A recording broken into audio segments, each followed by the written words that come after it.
हाल ही में तबादले के बाद सभी म्यूनसिपल मेंबरान ओहदेदारान ने साबिक एग्जीक्यूटिव चेयरमैन का इस्तकबाल किया। हाल ही में तबादले के बाद महकमे म्यूनसिपल के सभी ओहदेदारान, सदर और मेंबरान ने साबिक चीफ एग्जीक्यूटिव अफसर मुश्ताक चौधरी के विदाई समारोह का इनेकाद किया और इस प्रोग्राम में उन्हें एजाज से नवाजा गया। मैंने यहाँ ज्वाइन किया, उससे पहले भी 1 महीना मैं यहाँ दे के गया था।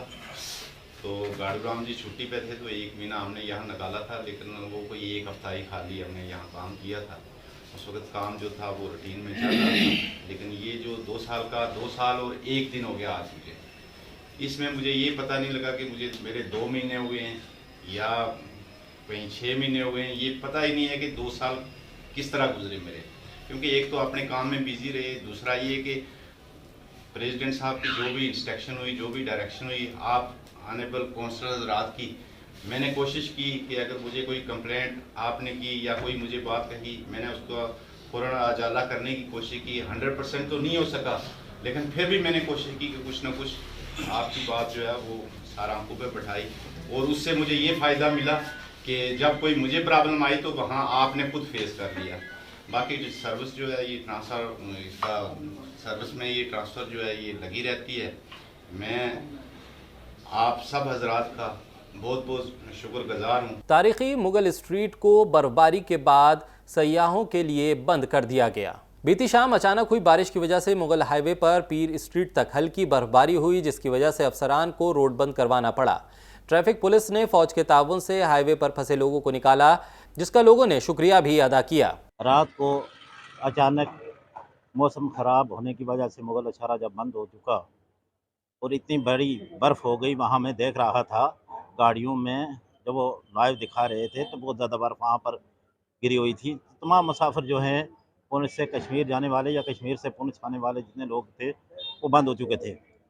मैं ज़िला इंतज़ामिया का, बिलखसूस पुलिस इंतज़ामिया और ख़ास करके आर्मी का मैं बहुत बड़ा शुक्रगुज़ार हूँ कि जिन्होंने उन मुसाफिरों के लिए अपनी जान पर खेल कर अपनी गाड़ियाँ अपना वहाँ पर जाकर उन मुसाफिरों को वहाँ से निकाला और अपनी जगह पर वह पहुँच गए। मैं बिलखसूस जनाब एसएसपी पुंछ का और जितने भी हमारी सेना है उनका हम तहे दिल से शुक्रगुज़ार हैं। और ऐसे बर वक्त हादसात पर इंतज़ामिया का बहुत बड़ा रोल होता है और इंतज़ामिया ने वो करके दिखाया कि जो क्योंकि एक 12-14 घंटे के अंदर पूरा एक्शन लेना, पूरे मुगल अशारा को पर ट्रैफिक चलाना, ये बहुत बड़ी बात है। तो मैं नहायत ही शुक्रगुज़ार हूँ। बिजली के बकाया भुगतान को लेकर हुकूमत की तरफ से नई स्कीम लाई गई है, जिसमें आप 1 या 12 किश्तों के जरिए अपने बकाये को अदा कर सकते हैं। हुकूमत के जरिए चलाई जा रही बिजली बकाया अदायगी के लिए माफ़ी स्कीम के तहत सार्फिन 12 किश्त या फिर 1 किश्त में इसे अदा कर सकते हैं। इस स्कीम से गरीब तबके को बड़ी राहत मिली है। ये सबसे पहले मैं जी एडमिनिस्ट्रेशन और हमारी हाई अथॉरिटी का मैं शुक्रगुजार हूँ जिन्होंने ये स्कीम लॉन्च की और इसमें लोगों को काफ़ी राहत हुई है। बहुत से ऐसे जनमन लोग थे जिनके बिल 2-2 ढाई-ढाई लाख थे और वो बड़े परेशान थे कि बिल कैसे करेंगे। कुछ लोगों ने तो इस स्कीम से पहले एक शख्स मेरे पास आया, कहता जी मैंने 2 बकरियाँ बेची हैं और मैंने बिल दिया है, जब उनकी बिजली काटी गई। तो इसी तरीक़े से लोगों में बड़ी खुशी का माहौल देखा गया बिलों को लेके, जिनमें कल ही एक मेरे पास एक लेडी आई थी जो कि विडो थी और 10 लाख रुपया था और जिसमें से 74,000 उसको वेव ऑफ था और 26,000 उसको पे करना पड़ा। तो जब उसको बताया गया तो वो बड़ी खुश हुई। तो वो बड़ी दुआएँ भी देने लगी कि चलो शुक्र है कि जी मुझे था कि मेरे पास थोड़ी-सी ज़मीन थी, मुझे वो ही बेचनी पड़ेगी। तो इस तरीके से लोग बड़े खुश हैं इस स्कीम को देकर, इसका भरपूर फ़ायदा उठा रहे हैं और लोग वन टाइम भी मैक्सिमम लोग जो वन टाइम बिल जमा करा रहे हैं। तो कुछ लोग हैं जो गरीब हैं, जो अंतुतिया में पड़ रहे हैं और दूसरे लोग जो वो किस्तों में बिल दे रहे हैं और बाकी सब वन टाइम कर रहे हैं। तो जो दिक्कत अलग है उनको ये अवेयरनेस दी गई है कि क्योंकि यहाँ हमारे 2 बिल निकाले गए, एक रेगुलर बिल और दूसरा एमनेस्टी का बिल है। तो अब उनको ये दी गई कि एमनेस्टी का बिल किस तरह पेड करना हो, रेगुलर बिल तो उसका भी देना है और एमनेस्टी बिल का भी देना है। उनको वो जो मेरे मीटर रीडर जितने जो भी हैं, उनको ये अवेयरनेस दी गई है और घर-घर जाकर वो लोगों को ये अवेयर कर रहे हैं और उन्हें हमारे रूरल के और इसके जो है सिटी के भी ये बिल जो हमें दे दिए हैं और डिस्ट्रीब्यूट हो रहे हैं और रेगुलरली लोग दे भी रहे हैं। पुंछ में महकमे फूड सेफ्टी के अफसरान ने मेडिकल स्टोर और जनरल स्टोर की जांच की। पुंछ के महकमे फूड सेफ्टी के असिस्टेंट कमिश्नर तारिक महमूद ने अपनी टीम के साथ मेडिकल स्टोर, किराना स्टोर पर बेकरी प्रोडक्ट्स की जांच की, उसकी क्वालिटी जांच की और एक्सपायरी डेट को भी देखा। साथ ही मेडिकल स्टोर पर दवाइयों की मैन्युफैक्चरिंग डेट और एक्सपायरी डेट को भी चेक किया। डिफरेंट हमने मेडिकल शॉप चेक किए हैं जिसमें फूड सप्लीमेंट्स वगैरह होते हैं या वो चीज़ें जो ताकत देने वाली होती हैं, वो मेडिकल शॉप में लोगों को अवेयर किया कि कौन सी रखनी है, कैसे रखनी है। उसके बाद जितने भी करियाना वाली शॉप थी जहाँ कोई मिक्सचर वगैरह को कुछ था, अवरत्न स्पेशली जो है उसको चेक किया गया और लोगों को अवेयर किया गया। हमने सैम्पलिंग की है, 4 सैंपल उठाए गए हैं उसके, तो लोगों को अवेयर किया गया है कि कोई भी चीज़ एक्सपायरी डेट की जो किसी की दुकान पर मिलेगी उसका वो पर्सनली रिस्पॉन्सिबल होगा।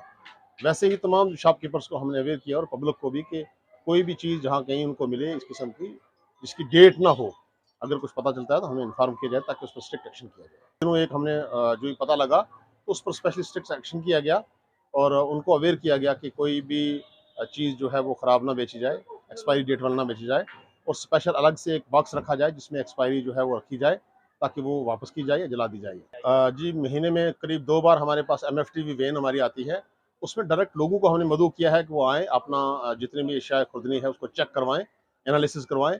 अगर कोई चीज़ गलत पाई जाती है तो उसका लीगल सैंपलिंग की जाती है। तो ये हमारी चेकिंग जो है रेगुलर रहती है सिस्टम में हर जगह। डेमोक्रेटिक आज़ाद पार्टी के सदर गुलाम नबी आज़ाद इन दिनों घाटी के दौरे पर हैं। इसी दौरान उन्होंने तिगदार का भी दौरा किया और लोगों को खिताब किया। गुलाम नबी आज़ाद ने सरहदी ज़िले कुपवाड़ा, करनाहा, तिगदार के 2 रोज़ा दौरे के दौरान डाक बंगले में आवाम से खिताब किया। गुलाम नबी आज़ाद ने कहा कि वो 370 के लिए लड़ेंगे और जद्दोजहद करेंगे। आज़ाद ने कहा कि हुकूमत में आते ही वो तिगदार के लिए एक ख़ास पैकेज भी लाएंगे। उन्होंने कहा कि तिगदार के लोगों की सभी परेशानियों का हल करूंगा। इस दौरान पार्टी कारकुनान मौजूद रहे। अपनी ज़िंदगी में मैं जितनी दफ़ा टंगदार और उड़ी आया हूँ उतना हिंदुस्तान या स्टेट के किसी हिस्से में भी नहीं गया। मुझे जहाँ अपने 50 साल बहुत छोटी उम्र में मैंने 20-22 साल की उम्र में पढ़ाई ख़त्म करने के बाद सियासत में हिस्सा लिया और हिंदुस्तान के उन चंद खुश नसीब लोगों में हूँ जिनको 32 साल की उम्र में इंदिरा गांधी की काबीना में काम करने का मौका मिला। तो इतने बरसों में मुझे दिली तसल्ली है, यहाँ कोई बिल्डिंग खड़ी नजर नहीं आती, कोई स्कूल नाम की चीज नजर खड़ी नहीं आती और उड़ी में तो कोई मकान नाम की चीज ही नहीं थी। यहाँ तो कुछ मकान थे। तो ऐसे में और अक्टूबर नवंबर का महीना और 1 महीने के बाद ही मैं चीफ मिनिस्टर बना, तो मेरे सामने बहुत बड़ा चैलेंज कि ये सर्दी में कहां जाए।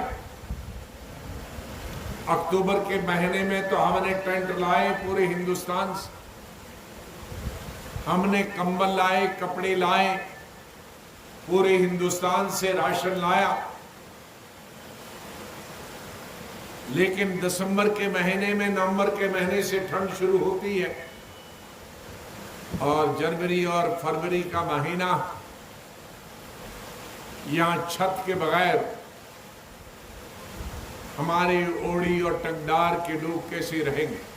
वह पीडीपी की सदर महबूबा मुफ्ती का बयान सामने आया है। उन्होंने कहा है कि घाटी में हालात खराब होते जा रहे हैं और बीजेपी हिंदू और मुसलमान का खेल खेल रही है कि जो हालात है वो दिन ब दिन ख़राब होते जा रहे हैं। चाहे वो हमारे कश्मीरी पंडित भाई की मौत का सवाल हो, जिसने बहुत ही मुश्किल हालात में कश्मीर में रुकने का फ़ैसला किया, यहाँ के लोगों के साथ जीने मरने का फ़ैसला किया, और उसके साथ जो 2 यूपी से जो 2 मज़दूर लोग उनको मार दिया गया।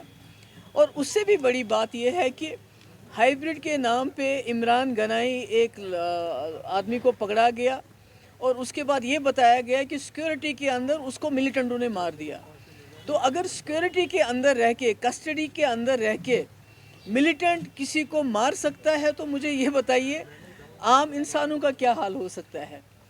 तो हम इसकी मजम्मत करते हैं, जो हमारा कश्मीरी पंडित मारा गया, चाहे जो मजदूर मारे गए उसकी मजम्मत करते हैं। और हम चाहते हैं ये जो इमरान गनाई, जिसको हाइब्रिड मिलिटेंट के शक पे पकड़ के कस्टडी के अंदर ये बताया गया कि उसको मिलिटेंटों ने मारा, उसका इन्वेस्टिगेशन होना चाहिए।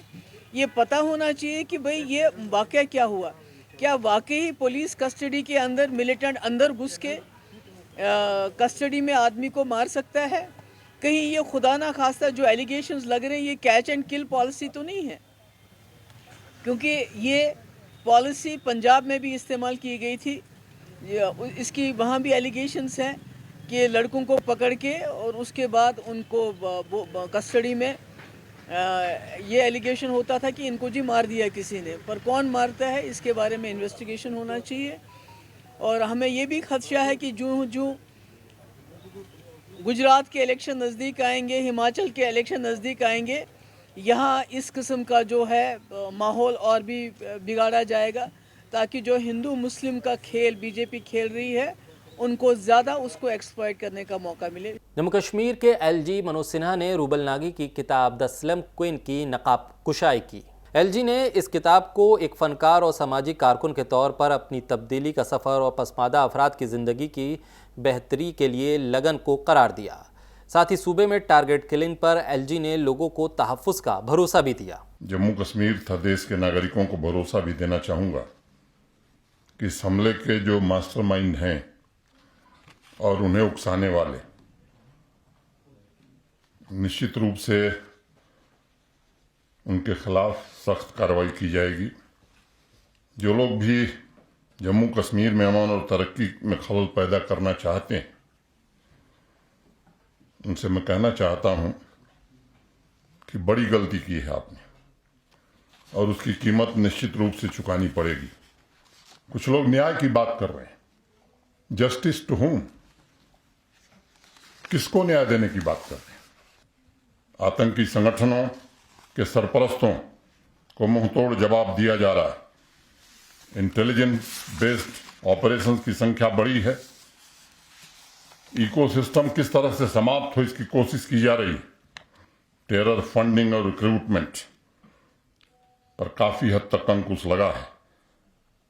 सपोर्ट सिस्टम को चलाने वाले लोग, मैं कहना चाहता हूं कि उनकी ताबूत में आखिरी कील भी ठोंकी जाएगी। और जब तक अमन चैन नहीं आएगा, मैं आपको भरोसा देना चाहता हूं कि एक व्यक्ति की भी जान जाती, मैं जानता हूं इस बात को कि मौत का कोई मुआवजा नहीं होता है। जिस परिवार का दिया बुझ जाता है उस परिवार को देखने वाला कोई नहीं होता। इस सच्चाई को मैं जानता हूं। मुझे दुख है कुछ लोग इन आतंकवादियों के शिकार हुए हैं। बीजेपी के नायब सदर ने बांदीपुरा में B2V4 प्रोग्राम में आवाम से बढ़ चढ़ कर हिस्सा लेने की अपील की। मैं रोहतर महराज, role model sarpanch of J&K, 15 अक्टूबर से जो चल रहा है जल अभियान, मैं लोगों से अपील करना चाहता हूं कि वो इसमें जुड़े। जो भी हमारे पानी समिति को लेकर जो कमेटी बनी है हर पंचायत में, या डेवलपमेंट्स काम्स को रिलेटेड, और जो हमारे बाकी गोल्डन कार्ड है या आयुष्मान और बाकी जो भी स्कीमें हैं उनसे जुड़िए। लोगों को कहना चाहता हूं कि जो ये चल रहा है जल अभियान, ये लोगों के हित में एक मिशन चल रहा है यहाँ पे, जो बड़े लेवल पे चल रहा है। तो हम इसके काफ़ी शुक्रगुजार है सरकार के कि ऐसे प्रोग्राम्स होने चाहिए, लोगों को जुड़ना चाहिए। पंचायत लेवल पर खासकर लोगों को जुड़ना चाहिए। ये एक इंफॉर्मेशन है लोगों को देनी चाहिए कि जो भी स्कीमें आ रही है, जिनमें बड़े बड़े प्रोजेक्ट्स भी है, वो लोगों को देखने चाहिए। अपने पंचायत सरपंच या अपने वीडियो से मिलना चाहिए। तो खासकर इन लोगों से मैं अपील करना चाहता हूं जो इनसे दूर है, इन स्कीमों से वो जुड़े। ये स्कीम 15 अक्टूबर से स्टार्ट हो गई है और ये आगे भी चलेगी। इस बुलेटिन में फिलहाल मेरे साथ इतना ही। तमाम खबरों को देखने के लिए जुड़े रहिए तहज़ीब TV के साथ।